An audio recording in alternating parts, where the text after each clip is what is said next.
এই বিপরীতমুখী কাজ করলে দেশে কখনো শান্তি শৃঙ্খলা আসবে না। বাংলা, বিহার, উড়িষ্যার শেষ স্বাধীন নৃপতি নবাব সিরাজউদ্দৌলার বিশ্বাসঘাতক সেনাপতি মীর জাফর আলী খানের পর যুগে যুগে বহু বিশ্বাসঘাতক সেনাপতির জন্ম হয়েছে। জেনারেল ওয়াকারুজ্জামান নিঃসন্দেহে তাদের একজন। সামর্থ্য থাকা সত্ত্বেও মীর জাফর যেভাবে ইংরেজ সেনাপতি ক্লাইভের অগ্রাভিযানকে থামায়নি, নবাবের পতন ত্বরান্বিত করতে ভূমিকা রেখেছেন, তেমনি জেনারেল ওয়াকারও গোপনে জঙ্গিদের ইন্ধন জুগিয়ে সেনাদের নিষ্ক্রিয় থাকার নির্দেশ দেন। তবে পার্থক্য এতটুকুই যে শেখ হাসিনা এখনো বেঁচে আছেন হিসাব বুঝে নিতে।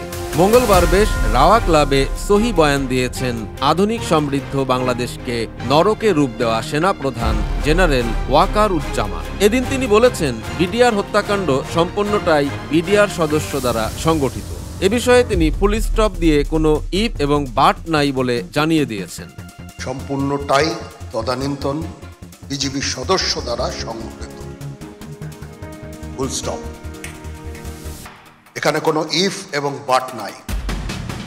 কিন্তু এই চরম সত্য তো দেশের জনগণ অনেক আগেই জানে। জেনারেল কিছু মৌলবাদী চক্রান্তকারী এখানে ভারতে জড়িত থাকার গন্ধ পান। তখনকার সময়ে সদ্য ক্ষমতায় আসা আওয়ামী লীগের যুক্ত থাকার অপপ্রচার চালান। এদিকে ওয়াকার বলেছেন, এই বর্বরতা কোনো সেনা সদস্য করেনি, সম্পূর্ণটাই তদানীন্তন বিডিআর সদস্য দ্বারা সংগঠিত। 16 বছর ধরে 17 বছর ধরে যারা জেলে আছে, যারা কনভিক্টেড, সেই বিচারিক প্রক্রিয়া ব্যাহত হবে। এই জিনিসটা আমাদের খুব পরিষ্কার করে মনে রাখা প্রয়োজন।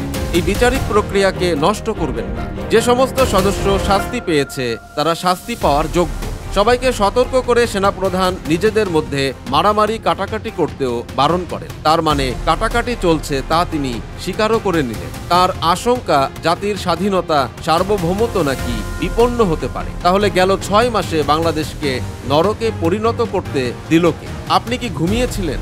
মিস্টার জেনারেল, জনগণ হিসেব বুঝে নেবে নিশ্চয়, তৈরি থাকুন। প্রিয় দর্শক, সমকালীন সব চমৎকার খবর ও বিশ্লেষণ দেখতে সাবস্ক্রাইব করুন আমাদের চ্যানেলটি।